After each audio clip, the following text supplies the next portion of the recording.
Hey there. Before we hop into our podcast, our guest today, Chris Finn, CEO of Par 4 Success, which helps maximize your golf game, was kind enough to create a link for our listeners that they can click to take a free golf assessment to check your mobility.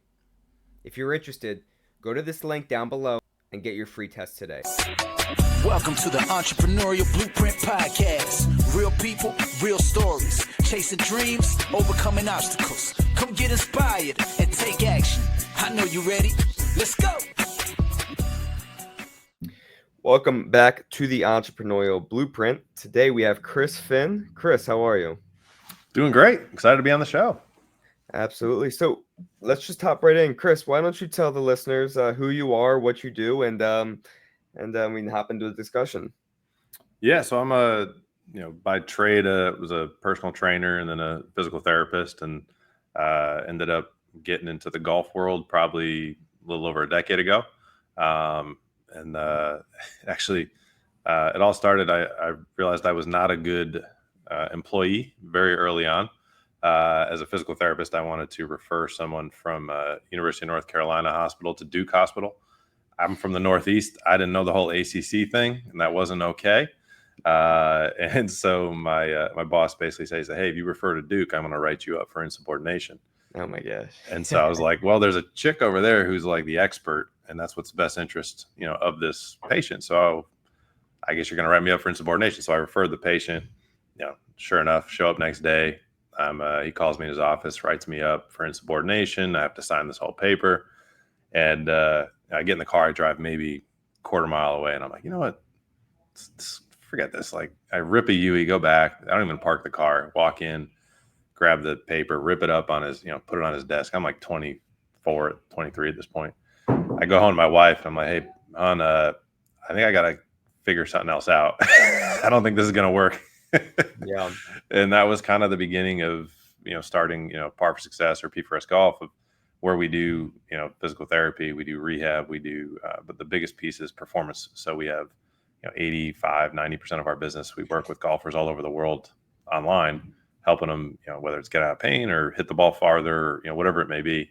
Guys on PGA Tour, LPGA Tour, Champions Tour, from 8 years old and then all the way to 98 years old. So, it started over a decade ago. It started with that, and here we are.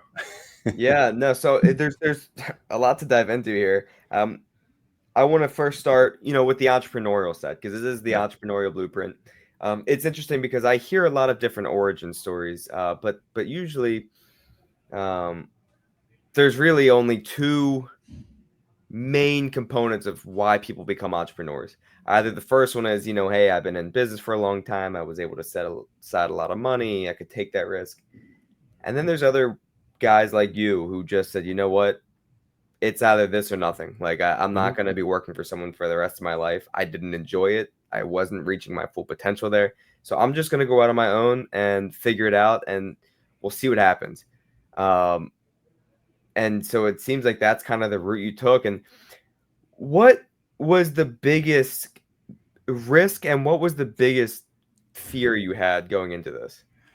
It's funny, actually. My wife would give you a very different answer. My biggest fear, I didn't really have a fear because I was an idiot. I was so ignorant to what I was doing. Hey, ignorance is blissful, right? It was great. That's what people ask me now. They're like, hey, would you do it again? And I'm like, probably not. I probably wouldn't. Certainly not the way I did it. I had my first kid was on the way. My wife was a public school teacher. So she's not making any. And North Carolina pays I think they're 48th or 49th worst pay for teachers. So no money. And I quit a full-time job with full benefits and was like, I'm going to go start this golf fitness thing. And nobody even knew what the heck golf fitness was. So I ended up, basically I worked in nursing homes, wiping butts for 2 years, basically. Right. In between, if I had got a client at 9, I'd go to another nursing home for the other, just trying to basically pay the bills. And I did that for 2 years. And then, from there, then we slowly kind of we grew a little bit. I ended up, that was 2013. My oldest son was born. Fast forward 3 years, I had to have open heart surgery. Oh. And so I was producing 80% of the revenue in the company. and we had just signed a big lease. We were in our like a 5,000 square foot building. Yeah, and I'm making $18,000 a month gross, and rent is $6,000. so like I said, I was an idiot, right? Yeah. So you go get my chest cut open, get 8 inches of the biggest artery in your body replaced, and the doc goes, I guess he staples you back together. He goes, all right, you can't do anything for like 12 weeks. Yeah. 3 weeks, I'm back treating. So I'm Right. like, dude, dude, I got to pay my bills, right? But so I mean, it was hard for the first 7-8 years, and basically I had to restart the business. Right. I had to let go any team I had because all the people stopped coming in when I wasn't there. Right there, I was like, well, guess this business is done. So then you basically have a restart. So I think I definitely am not in the first boat you talked about of super successful. Yeah. I think we figured out it was. I hate working for other people. I hate not being able to do what I think is in the best interest of whoever it is that I'm working with. And if I see a better way to do it, I want to do it now. I don't want to have to go through 3 layers of red tape and then maybe get it done. UNC basically told me, I gave them a whole business plan for what this is now. And they were like, yeah, nope, won't ever work. They told me to basically kick rocks.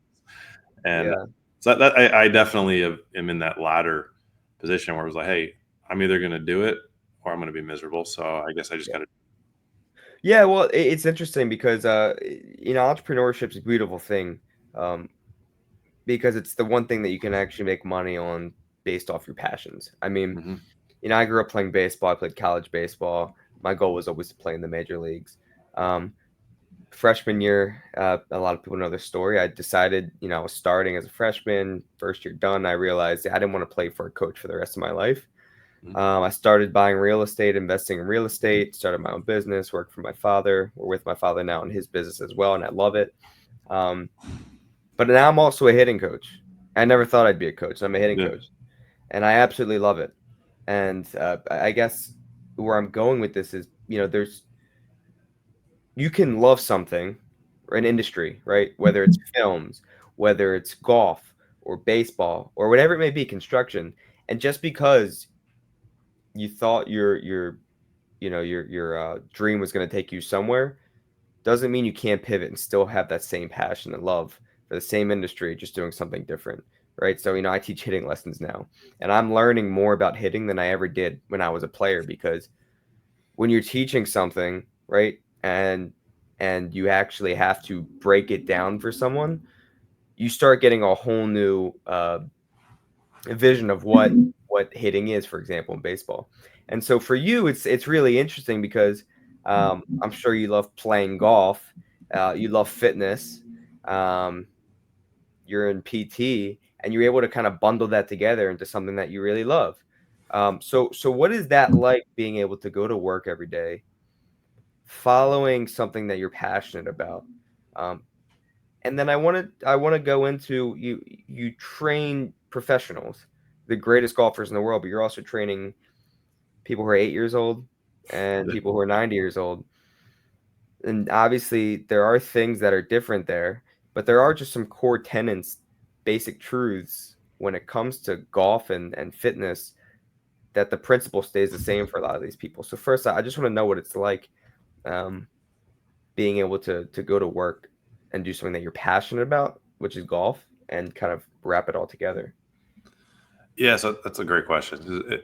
And actually for me, it's evolved, right? So in the beginning, I was passionate about training and rehab, like helping people, right? And that core tenet of helping people hasn't changed. Like, that's what I love to do. I love to help people, and I love to solve problems. And in the beginning, it was the human body, right? I wanted to help people get out of pain, or hit the ball farther, whatever their goal, enjoy the game of golf.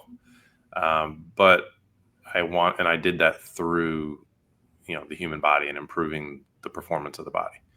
I did that for a long time, and then it got to 10. Then I started, as the business grew. We have a team of almost 50 now, and as it was started to grow, it was like, well, there's new challenges of helping my employees, help them level up and help them grow, and how do I get a frontline employee to turn into a leader or a manager, or and as we've gone, at this point, I don't really train day to day at this point anymore. There'll be a couple select people that I'll do, but what I love now is I love showing up and, the marketing sales team, figuring out the new latest ad campaign or the, whatever change Zuckerberg makes to the to the algorithm that you got to adjust for. I love the going through with the sales team and different a different product or offering we're offering. What's the pitch going to be? What are the objections going to be? How do we handle that? How do we make on the ops side, fulfillment side? How do you make the product better so that people stay on fitness? If you can get someone to stay for 10 months, you're world class. Right. We're looking at how do we get people to stay 4 years instead of 3. Right. So it's like that's the level that we're operating, and like that's what I love now is that side of things, and being able to. So now my love of helping that 8-year-old or that 90-year-old or the PGA, whatever they are, has shifted more to how can I help the most of those people possible. Where in the beginning it was very, talking about being a hitting coach, like you got one guy in front of you at that moment, right? And then you got the next guy, and it's very one-to-one, one-to-one combat, quote unquote. And now what I'm really enjoying even more so is how can we build something that, we could, input, a golf fitness coach or a physical therapist, and boom, now they can help 300 people this year. And then how do you kind of build and evolve that? And so, I think in the beginning it started in the context of the human body. And, I played basketball in college. I didn't touch a golf club till I was out in grad school. Then I got the bug then. So I was like, well, I got to figure out something else that isn't going to blow my knee or Achilles as I get old. So I picked up golf. It's a good old man sport, Pickleball wasn't around yet. Wasn't around yet. No, exactly. So, I think it started there. And then for me, the entrepreneurial journey has really been about an evolution of really kind of learning what I really love. I think I thought I loved that early on, and I did in that moment. But as I've evolved, as I've gotten older and just been in the game longer, I realized I just love the game. I just love the game of solving the problems. I like, people ask you like, money. And I'm like, it's like, it's a scorecard. It's like, yes, I care about the money. Every entrepreneur does care about money, but at the end of the day, it's like, I just love playing, and I just want to play as long as I can. And for me, that has meant there's been different seasons of what I've loved doing at work every day. Right. Yeah. I mean, in the short term, I think people get wrapped up in, I mean, the whole purpose of business is to make money, but people get wrapped up. Dude. It's like, oh, dude, if I get the next 100 clients, like I'm going to be made for life. I'll never forget. I was like, dude, if I could make $30,000 in a month, oh, we'll be gold. Yeah. Like that doesn't. And then the expenses start wrapping up in there. At 30 grand. Yeah. Then you're like, that's like 3 employees. Like what the hell? Yeah. No, and I get it. And people look at the short term and say, I need this money. If I don't make this money, I'm screwed. Whatever. Long term, you look back and you're saying, we made it through. But I built something that's lasting. I built something that I you said, I can enjoy. That I'm proud of. That my kids can look at and say, look at what he built. And but I do want to dive into, what makes par 4 success different. And again, I know there's a lot of core tenets that are the same, but we do live in a world now where everybody thinks they have the next, evolutionary discovery. You have Gary Brecker that's on Dana White that's saying, and I'm sure there's a lot of great things with that, but and you have all these other influencers on Instagram, Facebook that say, oh, do this instead of this. But then you have core tenets that, calories in, calories out if you're an athlete, right? Mm-hmm. How many calories should you consume? That never changes. Rest time or what's your power output and input and yada, yada, yada. So what makes you guys different? What are those core tenets? And then is there anything that you think you do differently that separates you from maybe another golf trainer? I think it honestly would be the things that we don't do that has been kind of one of the core tenets for us that's really starting to separate or just that makes us different. And, obviously on an entrepreneurial pod, like you can't not talk about Elon, like the greatest entrepreneur ever. Right. And I think just one of my favorite of his principles, like delete everything until you have to add 10% in. Right. And I think there's a relentless culture here of anything, that's the thing is you grow a lot. I'm sure you know this, like anyone listening knows this, like as you grow, like I always think of a tree growing, like it's going to grow sprouts off, and you got to constantly trim those sprouts and just focus on, I just need to keep those core branches unless I'm really sure I want to add another one. And so I think for us, it's been, particularly through COVID, the whole shift to, people all of a sudden started adopting remote fitness and there was a forcing function that occurred there as all the gyms were shut down. And, there's so many different things that you could do, in the online world, for example. For us, we spent 6 months looking at building our own, video on demand platform, think of like a $20 a month app that you could go to, but then really had to say, all right, we can go this route, or we can continue doing our bread and butter, which is one-on-one high-end training and coaching, and we can expand that. And at the end of the day, we had spent the time and resources to build out a year worth of workouts that was better than anything on the market. And we just decided to bury it. It's like, what? We're not going to do, like, we're going to say no to that. That's, it's a shiny object. Right. And so I think the core tenet that's in the business side, but also in how we train people. We know our customer golfers hate fitness, which is funny. We're a golf fitness company, and our clients hate fitness. And so it's, we have one of the biggest physical data databases or research databases of the physical metrics in golfers. So the whole point and reason we do that is how can we find the minimal amount of stuff that we can do with a golfer that gives the greatest return? Think, the 80-20 principle, right? Like how can I figure out the most impactful things that maybe if I can only get 15 minutes or only require 15 minutes out of somebody a day, can I guarantee them results? And that has been the beat. That was the beat of the drum that we march to, and we continue to march to it. And we're the only golf fitness company that guarantees distance, like specific distance gains, 10 yards in 10 weeks, 20 yards in a year. And we can do that because of that principle that, delete everything else and only do what is absolutely necessary. And then optimize that and get that better. So I think that level of focus has been a big difference for us. So, yeah. And so, again, I'm going to bring in baseball a little bit here because it's not so different. But with technology evolving, technology is a slippery slope because it's the best thing in the world. It also could be dangerous. Yeah. How do you know how to decipher, what technology is good, what statistic is worth looking at? For example, do you follow baseball at all? Mm-hmm. Yeah.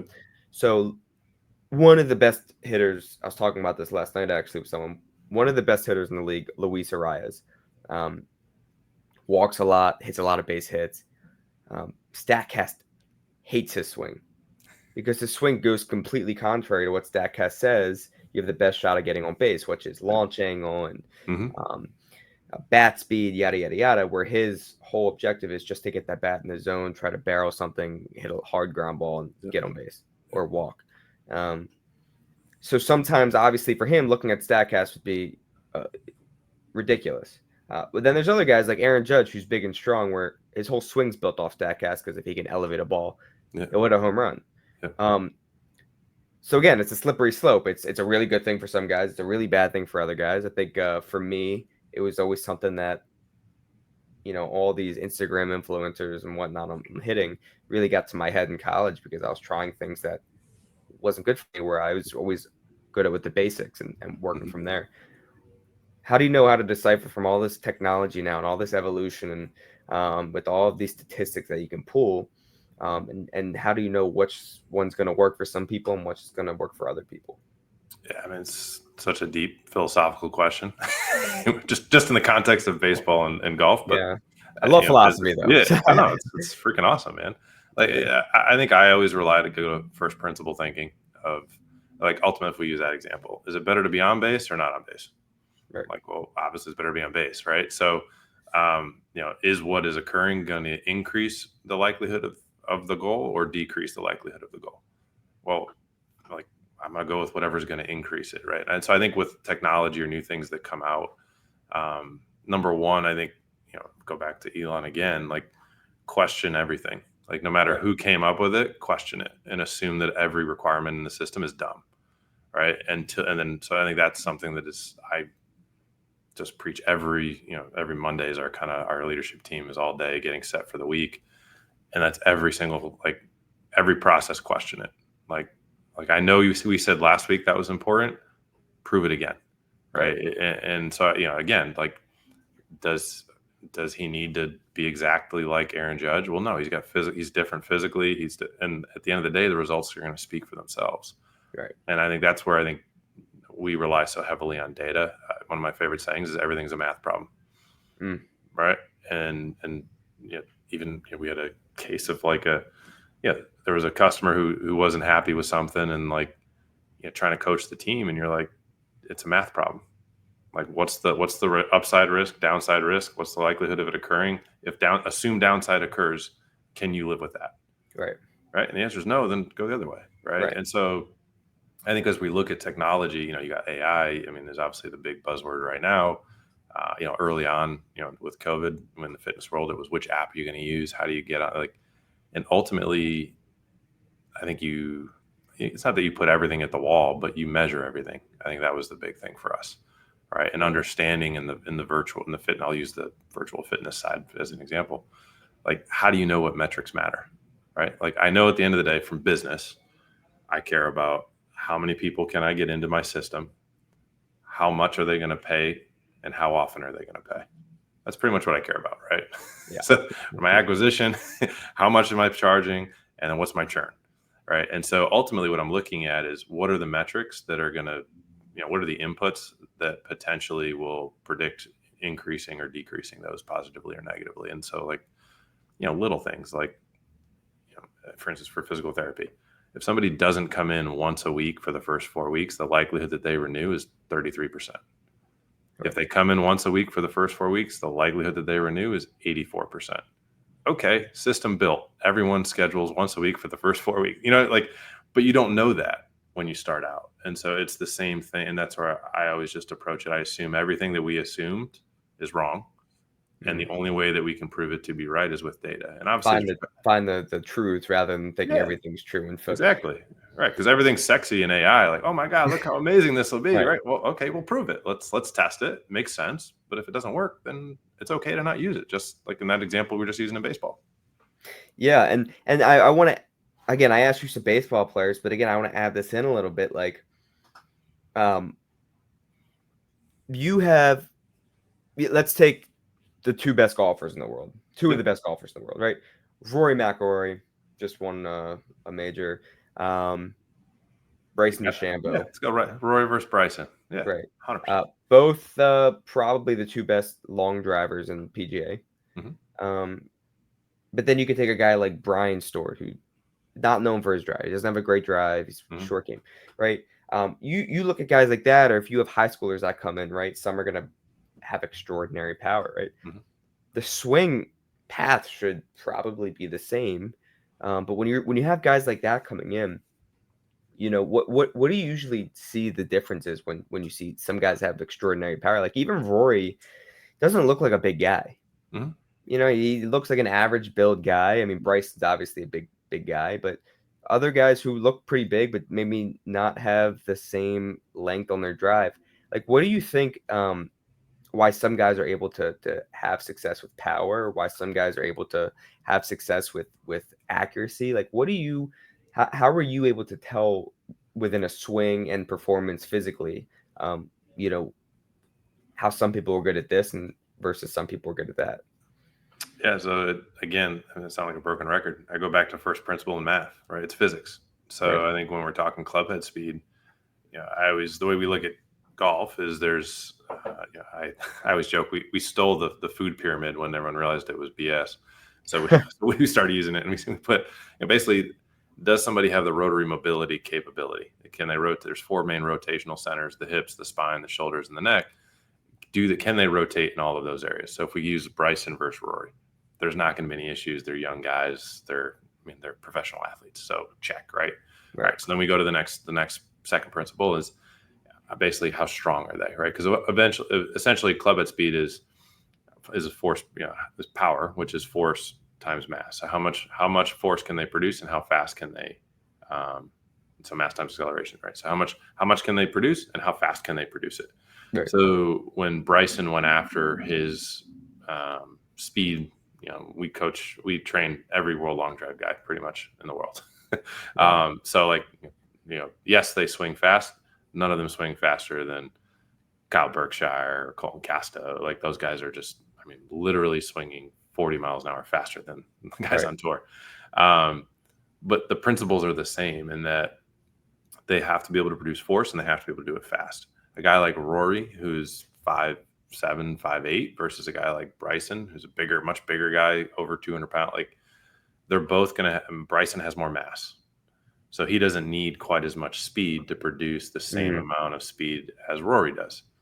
You take a look at a guy like Justin Thomas, like a smaller guy, or Akshay Bhatia is a very popular guy now. Like Akshay's from Raleigh here, or where we are. Kid's a string bean, right? But he can move it. Right. But it's not by force production. It's because he's crazy elastic and he can create a lot of speed, right? So that's when you look at a player. The principle is, force times acceleration is going to give you a speed. Some people are better at the force production. Some people are better at the acceleration. Like a guy like Bryson, he's probably as strong as he needs to be from a strength perspective. He would probably needs to, if he wants to pick up more speed physically, we're going to look at how do we get him to move faster, speed training wise. Right. And then I think the other thing then you have in golf, the next level up from a fourth principle level would be efficiency.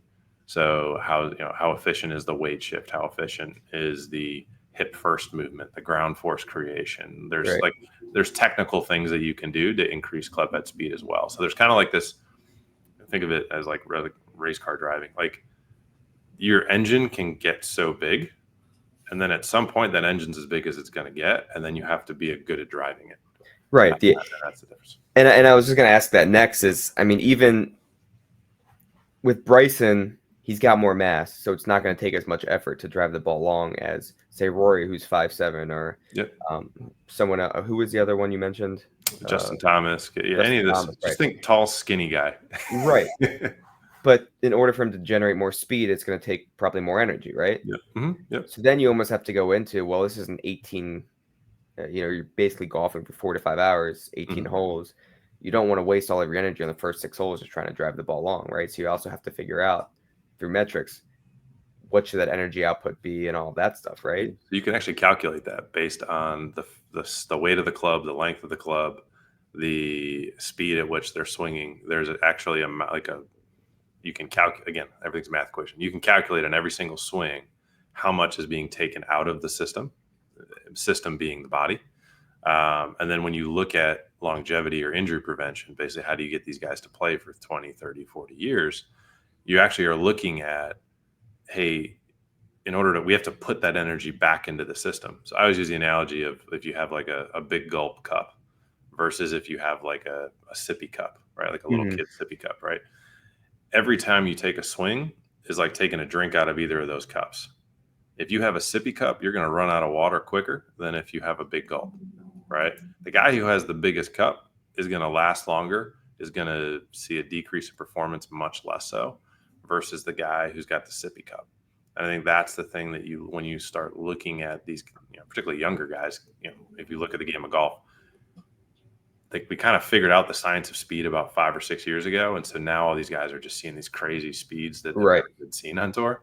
And so when you look at those younger guys, if they don't have a big gulp cup and they got a sippy cup, meaning they aren't strong, they're just crazy fast and elastic, which is what we see a lot when guys are younger, they're going to get hurt, right? We see this with back injuries that start to happen in like the mid-20s. So again, and I think that's the cool thing with the science that we do is we've been able to calculate with our database kind of what your maximal safe swing speed is based on what your physical characteristics are. And so if you want to go faster, you just got to you got to develop a bigger engine. So I'm going to ask you a really interesting question, and then I want to transition more to personally your life. So you're talking about now, and I think it's cool because you're taking the best golfers in the world and you're maximizing the longevity of their game. Yep. Which is good for everybody. It's good for them. It's good for the audience. It's good for the game of golf. It's good for the future of golf. But if you were to have taken a guy like Tiger Woods when he was young, 18 years old, or like Arnold Palmer, right? Two maybe of the best golfers ever, the best golfers ever, I would say. And you were training them from 18 years right now. do you think their game would have, one, lasted longer? And two, do you think that they would have won more? Do you think they would have been even better? I think it's an intriguing question because you look at other sports like MJ. You talk about MJ versus LeBron, but LeBron's 41 years old and he's still like He's a beast, man. It He's is. got I mean, he's got the advantage of 20 years of science.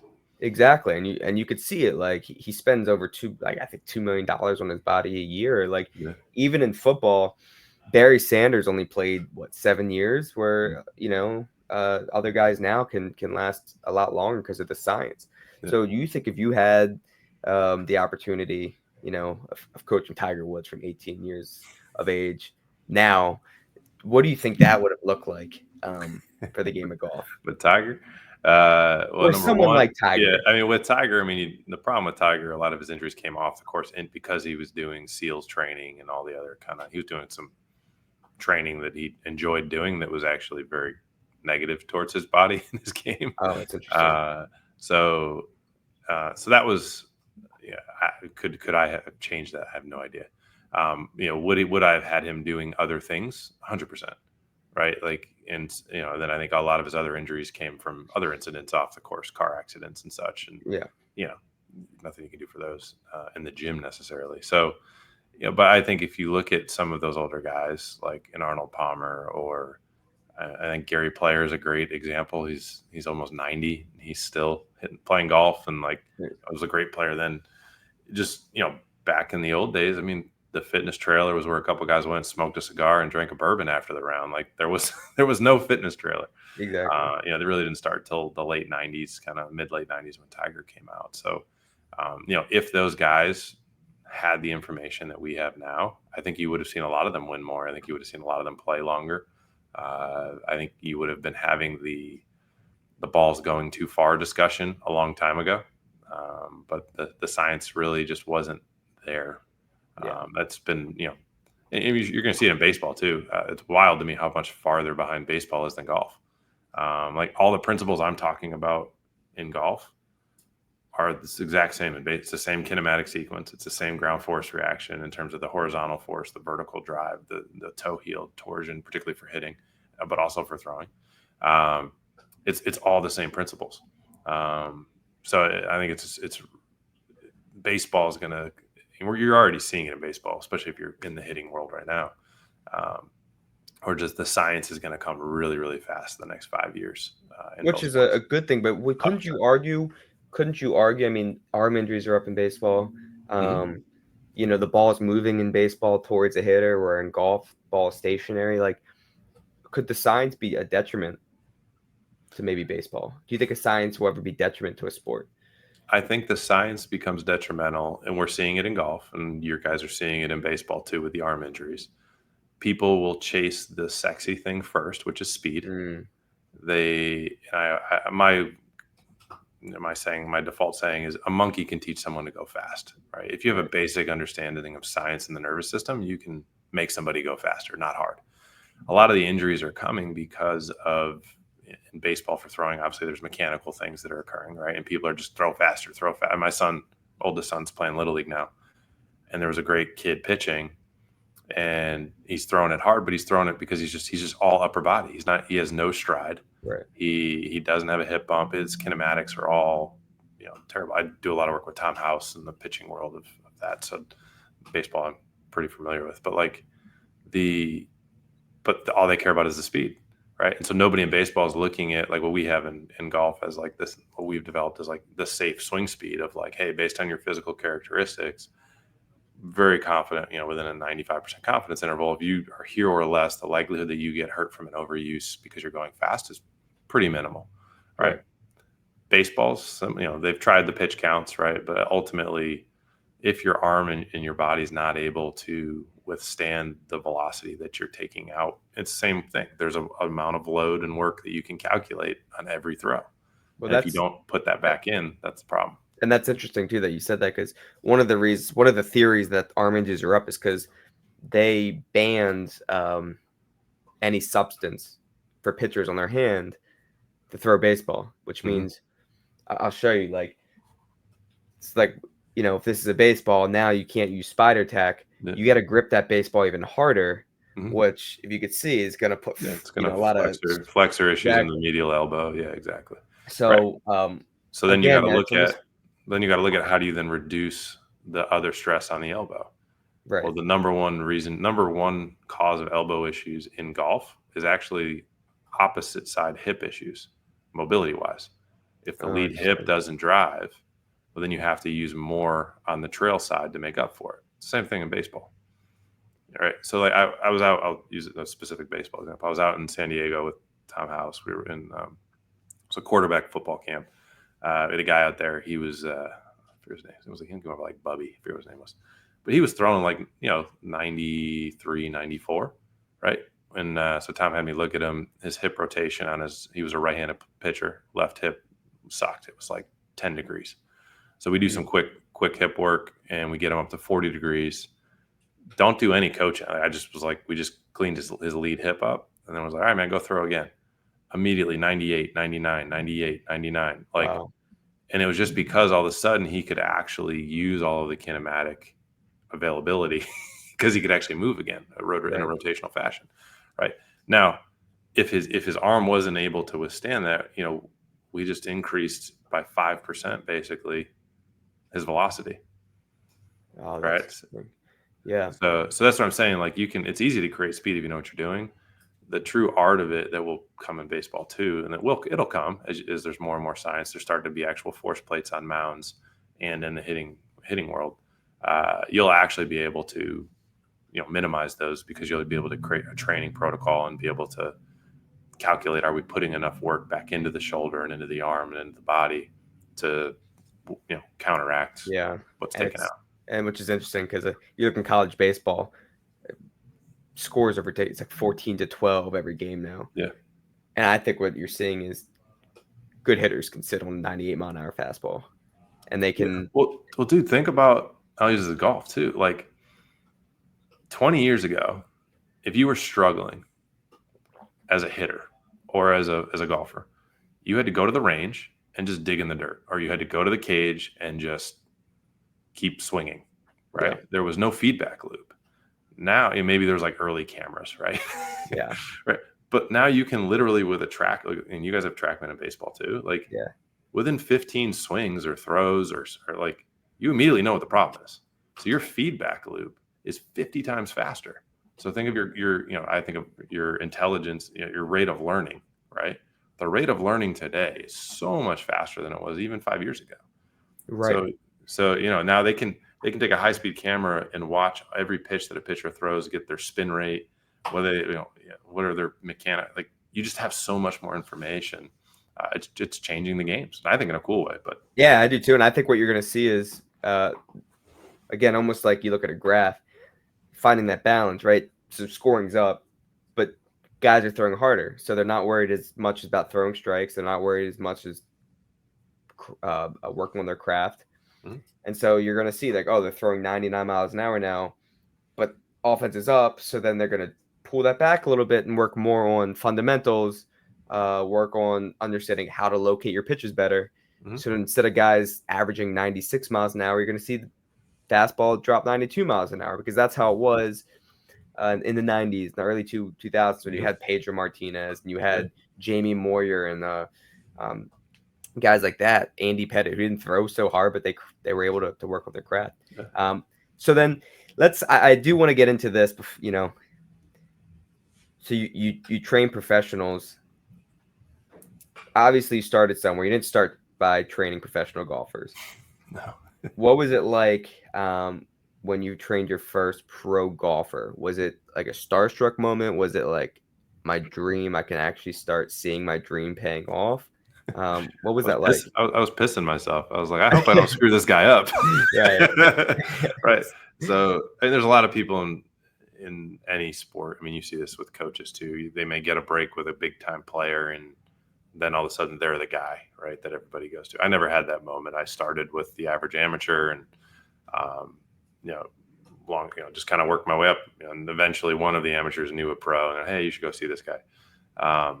So yeah, it was definitely, I was scared I would mess it up. But I think one of the cool things was I immediately realized how much easier professional was than an amateur because they were better athletes. They could do what I was asking them to do. They were actually going to, they were actually going to do what I asked. Like, hey, I need you to do this like a couple times a week. And so, yeah, I think the initial was like, oh my God, I hope I don't mess this dude up because his livelihood depends on it. And then it just kind of became really fun. And so yeah, and I think obviously at that point I was probably 7 or 8 years into my career, had seen a lot, the technology that we had was there. And, and I think that's been the big thing in business too for us. I think there's so much more technology to like feedback loops are tighter. I don't know. I think there's so many parallels when we were talking about sports to the entrepreneurial side of just feedback loops and learning everything's changing. And, there was no different. It's no different with working with the first guy I worked with to working with the ones that I work with now. You just get better information quicker and you can iterate on it. Yeah. And with that, and in business, and I like to tell people as I'm getting older and learning and I'm teaching hitting and I'm running 2 businesses, and when you believe in something, right, usually a philosophy, right, you have a philosophy of how you think golf should be played. Obviously based on science and data, but stuff that you're cultivating, you're going to get pushback from people. I mean, no, you're not going to get 100% agreement from any industry. Mm-hmm. But just because people don't agree with you or people are giving you criticizing you, just like when you were working for North Carolina and they said, no, this plan's not going to work. Mm-hmm. If you believe in something, don't let anybody tell you not to do it. If you truly believe in it, if you listen to people and you say, well, if they're criticizing me, this is not going to work, then I'm not going to do it, then that means you truly don't believe in what you're trying to teach people. Right? So don't let someone tell you not to do something if you truly believe in it. And for you, Chris, I mean, you it seems talking to you for 40 minutes, I can just tell the passion you have behind this, and the knowledge you have behind this, that you believe in what you're teaching people.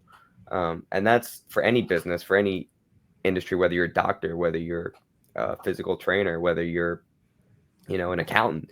If you believe in your philosophy and you believe what you're doing is working, don't let anybody stop you from doing that.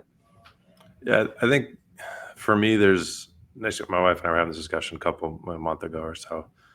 And to me, there's a difference between belief and confidence. We were talking about it with, in the context of our kids, and my oldest kid has some entrepreneurial juice in him, which is really fun. And we're talking about, she was like, he just needs confidence. He needs confidence. And I think for me, confidence is only gained by experience, right? Like, I'm not confident that I can build $100 million business because I haven't done it yet. Right. But then to me, the counter of that is their self-belief. And I think that's what you're speaking of. Right. And I think I've always had self-belief that, hey, if I don't know how to do it, I'm going to figure out how. I'll find someone who knows how to do it, or I'll find it, Chat GPT, or go to YouTube or books. Right. I'm going to learn how to do it. I think for me, there's always been an unrelenting self-belief that if I'm going to bet on something, I want to bet on me. And if all the chips have to go on the table, I want it to be, it's in my court that I can deal, that I determine win or lose. And so I think, for me, having that self-belief is what allows, I think, for any entrepreneur who's starting out, like, are you going through a valley of despair, as we all do at points in the business, like having that self-belief that you're going to figure it out is critical, because really the only way you lose the game is if you stop playing.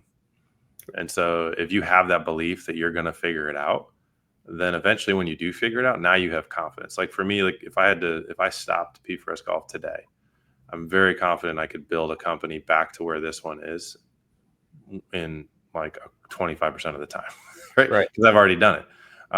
But the belief of, could I build $100 million company? Like if I want to build $100 million company, I believe I would figure out how to do it, given enough time, right? But do I have the confidence I can do it? Like, hell no. Like, I don't know. I've never done it before. I'd be delusional. And I think if you have that belief, it's just important to also track everything with data. Because I have seen some people have so much belief that it becomes delusional. And they're trying something for 5, 6, 7 years, and the numbers are all they're trying to, bring back newspapers, right? You're like, dude, like, I think we may need to pivot a little here. I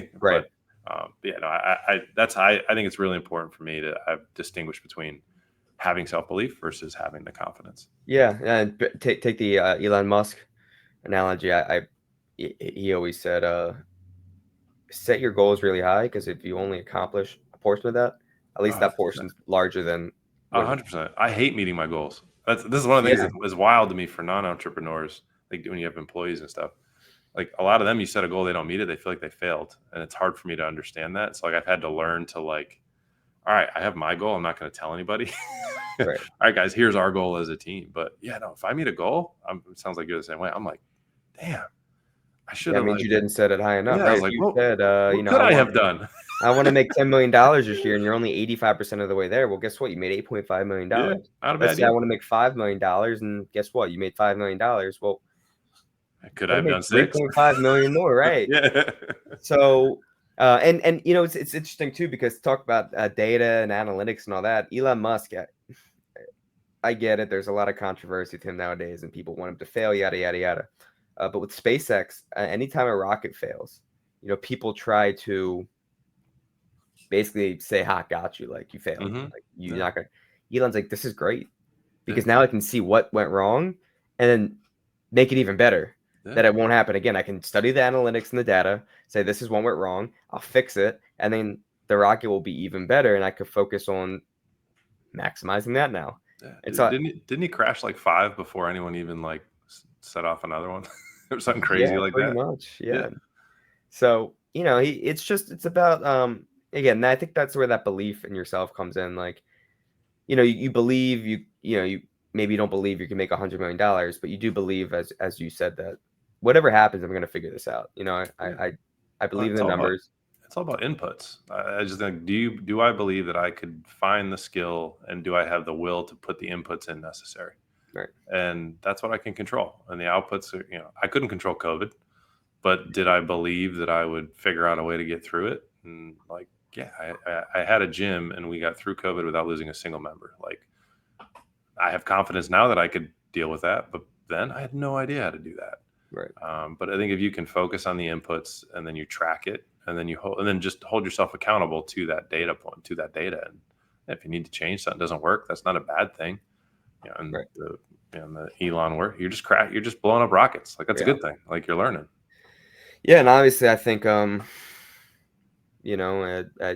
have to give credit to, again, as an entrepreneur, you have to realize that there are things that you can't control, and there are things that you can control. And there's I think there's I think this is where a lot of people begin to fail, is that they think like, oh, I'm an entrepreneur, everybody's going to be against me, nobody's going to believe in me. But that's not necessarily true. Like you have control over who you surround yourself with. Like Chris, I think at the beginning, and I don't want this to go unnoticed, is like you told your wife, you guys have very little income, like I'm quitting and I'm going to go start my own business. Like without her basically believing in you and putting her support in you, like it would never have worked. If your wife said absolutely not, like we're not doing this, like guess what, you probably wouldn't be doing this. And having that support system at home is definitely important. And I think for anyone who's with a partner or whatever, that you're trying to do your business, like it makes it so much harder if the person at home isn't in the court with you. And I think that's we always say ride or die. Like we don't know if this is going to work, but we know that we're going to figure it out together. Right.